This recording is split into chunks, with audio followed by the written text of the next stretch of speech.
Heads up, 20ups, it's Friday. Don't listen to me. I'm a legend of archery. Don't listen to me.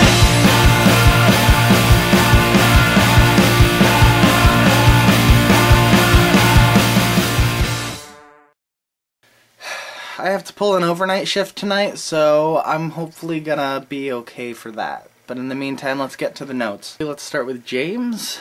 Somewhere over the rainbow, way up high. For James, I want to start off with what Lucy mentioned, how nobody mentioned punishments. The way I'm thinking punishments is, if you absolutely miss your day, you should deserve a punishment. But if you can at least get your video uploaded before the next person uploads their video, you should be fine. Because late videos happen between us. I mean, I'm pretty sure most of us have all had late videos already. The group for your pants to discuss things that are no longer in the current conversation. I like that idea. You should make it and then send me a link to it once you get it made. You and Lucy had both talked about the just packing up and leaving and going somewhere new thing, and I've never done that before. I've moved out of my mom's house once before. About a year ago. I only moved one town south to the city of Kingston, which is like a 20-minute drive, so it's not that far away. That's the farthest I've ever gotten away from living away from home. But the thought to just pack my bags and leave and just travel until you find something, that's always appealed to me. I've been thinking about that a lot, and I have a crappy part-time job right now. And I don't care because now I can like just save up money, so when I do just decide to pack it up and leave, I will at least have, you know, some money so I can like eat every day. So I'm like planning ahead for my impromptu decision to just leave. And Paper Towns, I am so glad you decided to start reading it. I just want to let you know, for anyone who actually has read it already, towards the end of the book, it starts mentioning places in New York, and it lists like the Dictionary reference for like Ulster County and for Lake Katrine. I live in Ulster County, New York, and Lake Katrine is a 20-minute drive away from where I live, and having that in the book and having these places so close to where I live just brought the book to life and just made it that much deeper to me. And I've actually pinpointed where Agloe is, and it's only about an hour-and-a-half drive away from me, and over the summer I might be going to visit. TJ, you had also asked about the iTunes, how much music we had, and I got into this weird situation to where I have to borrow my friend's computer, and his iTunes is huge. I was blown away when I saw this. My iPod is only 8 gigabytes, okay? 8 gigabytes, and his iTunes has a grand total of 31.15 gigs. It's not as much as what Rima has, but still, to me, it's an astoundingly large number. If I tried to put all that music on my iPod, it would explode. But yeah, 31.15 gigs. It has 7,370 songs, and it can last 18.2 days before you'll repeat a song. That's just mind-blowing to me. And there's still stuff that I listen to that he doesn't have on here that I need to get on here. Jins, you said that you don't organize your playlists, and I don't either. What I do with playlists is the exact same thing I do with the car and the CDs. What I do is I click the new playlist button, select a bunch of songs that I'm in the mood to listen to at that moment, put them into the new playlist, and just shuffle it. That is what my playlist consists of, and I have about 20 playlists that are still titled New Playlist. I don't organize, I just listen to what I want to listen to at that moment using the playlist feature. You also talked about like Hank's gaming channel, and I haven't watched Hank specifically. I've watched Toby Turner's Tobuscus. I've watched his gaming channel, and I found myself really bored. Like, their commentary on it was amusing and stuff at some points, but at other points I felt like it was just dragging on, and it was getting boring, and it was wasting my time to watch it.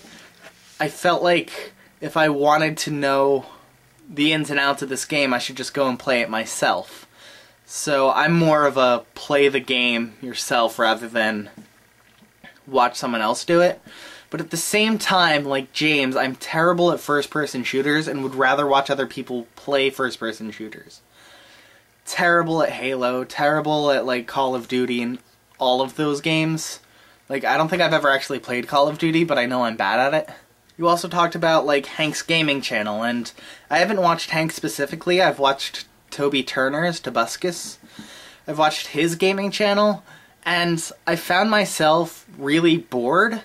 Like, their commentary on it was amusing and stuff at some points, but at other points I felt like it was just dragging on, and it was getting boring, and it was wasting my time to watch it. I felt like if I wanted to know the ins and outs of this game, I should just go and play it myself. So I'm more of a play the game yourself rather than watch someone else do it. But at the same time, like James, I'm terrible at first-person shooters and would rather watch other people play first-person shooters. I'm more of an RPG type of person, like Pokemon, I guess you could consider an RPG, and the Final Fantasy games. I love those. I recently beat Final Fantasy X after several years. I just quickly wanted to say that I'm glad you enjoyed my music. I don't want to, like, bog down on this too long because I just mentioned it so you guys know it was there. Lastly, Jins, you talked about how you didn't like the taste of alcohol, and I hate it so much. I can't stand it. I don't know how people can stand it. I don't know why people would drink it so much to where they would acquire the taste for it. It's disgusting. I don't understand. My mom and dad divorced when I was in 5th grade, quite a long time ago. But they're still friends, and my dad got remarried a few years ago. And I went to the wedding, my mom went to the wedding, and my brother went to the wedding. And every time my mom and my brother came back to the table with a new drink, they would always make me try a sip of it. And every time I was like, that's disgusting, how can you drink that? So alcohol is just not my thing at all. Danielle, you talked about how you think the new technology is all out to get you and stuff, and I'm sort of, like, neutral on the whole technology issue. Like, I love technology and everything that we use it for, and I couldn't live my life without technology and the internet and all of this stuff. But at the same time, I think it's important to know, like, survival skills to where if there is this huge disaster and we couldn't access all of our useful technology, like the internet, computers, cell phones, all of those were done, it's still important to know how to survive. So I know how to survive without technology, but at the same time I depend on technology probably a little too much. And along the lines of what Rima was saying, where she thought it was stupid how people think it's important to get the next new thing as it comes out. Like, they just came out with the iPhone 4 and iPhone 5 is coming out now in July, right? That's stupid. I don't even have a cell phone. I do not own a cell phone. I'm probably one of the only people who don't. And when you were talking about, like, organizing music into genres, I am kind of nitpicky about that, to where I don't care what something is listed as a genre, but I don't think artists and musicians and bands should be listed as a genre, because over time people change and their styles change, and that's just a natural flow of events, and people just change over time, so obviously their music is going to change. You can put songs into a certain genre, but you can never actually accurately put a genre on a musician. My example for this is the band Bowling for Soup, who actually is on tour with my favorite band, Patent Pending, right now. Off topic, but anyway. Bowling for Soup, when they first started, they were a ska band. The first several releases they had were full-fledged ska music, and now, as you probably know if you've listened to any of their music, you know that they're more of a pop punk rock sort of genre now, and they're nowhere near ska anymore. So it's just that change. Like, you can label all their songs from their old style as ska, and you can label all of their songs from their new stuff as punk rock, but you can never label Bowling for Soup as a ska band or a punk rock band. It's just not possible. And the whole albums thing, I always get the full album. I never get singles, and there's a really good reason for that. I find when I get the album, I like more of the songs on the album better than I like the single that first got me to buy the album. This happened to me with Mumford & Sons. I had heard Little Lion Man on the radio, and that was the first song I heard by them, and I was obsessed with the song. So I went out, I bought the album, and I listened to it over and over and over again, and the song that turned out to be my favorite was Winter Wind. Unless it was a single before I came across them, it's not one of their singles. I could be wrong though, but there are other singles that they have playing on the radio. They have 3 singles that I hear on the radio now. They're all great songs, but the songs actually on the album are better, in my opinion. And it's just, if you get the full album, you get more of the musician and the band than what you will get out of it if you just get the singles. Rima, I usually do the same thing. Whenever I turn on my computer, I go to YouTube. I always search through and find the 20 Ups video if it's uploaded, and that's the first one I watch when I turn on my computer. And then, before I start filming, I go back and watch all the videos a second time, so I sort of have that same system going. And you said you listened to Let's Get Fucked Up and Die, and it's a great song, it's an awesome song. I want to know if you just looked up the song or if you watched the music video as well. Because the music video was brilliantly directed, brilliantly shot. It makes it look like it's a one-take video, and it's not. Lucy, you said you were talking about how I mentioned the humidity at 60 and how that's nothing compared to the summertime, and just think that it's only mid-spring right now, and up here, we get really humid and hot times during like the last 2 weeks of July all the way through to the end of August, and that's the time when the humidity and the heat really kills you. But for mid-spring, that heat wave we had with the high humidities, well, that high at least, it was just ridiculous, and it was sudden, and I wasn't ready for that kind of humidity this early in the year. You also called yourself the Egg Nazi, and I just wanted to ask, as an Egg Nazi, who do you hail? Do you hail Emerald?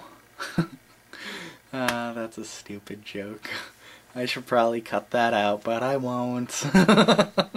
I also want to suggest that we do a cooking theme where everyone cooks or bakes something that they really like to make, so the rest of us know how to make it as well, and I think that would be really cool to do. So, just a suggestion. You also talked about how when you packed up and left, you always went with the mindset, everything will turn out okay, no matter what happens, I know I'll be okay. That's been happening to me a lot too. There was a time where, I had lost my job, my mom quit her job and went to a different job, which paid less, and my brother had just quit his job as well. So, only my mom was working to support all 3 of us at that point, and it was like, how are we going to get through this? And every time something came up to get us through the hard financial times. Like, for the entire first half of the semester I didn't have a job, and I was broke, and we still had to pay the bills, and I don't know how, but I ended up getting 3 financial aid checks in the mail that let us survive through the entire year so far, and now I have this job and we're back on track again. It's just amazing how no matter how bad the times get, something will always happen to make it okay and make things better, and every problem you have always has a solution to it. That's it for my notes. The last thing I wanted to talk about is that we still need to pick a topic for theme week next week. We haven't been discussing it at all. I don't know what our theme's gonna be. We need to pick one. So, what's the theme gonna be? And so we can discuss this, I suggest bringing the Chat Tango page Lucy made a really long time ago, and we start using that to communicate with each other, because she made it for our collab, and we might as well use it. I'm gonna leave a link to it in the description because I got it from when Lucy first posted it at Your Pants forum. We'll see James tomorrow, and I will see the rest of you during theme week next week, DFTBA.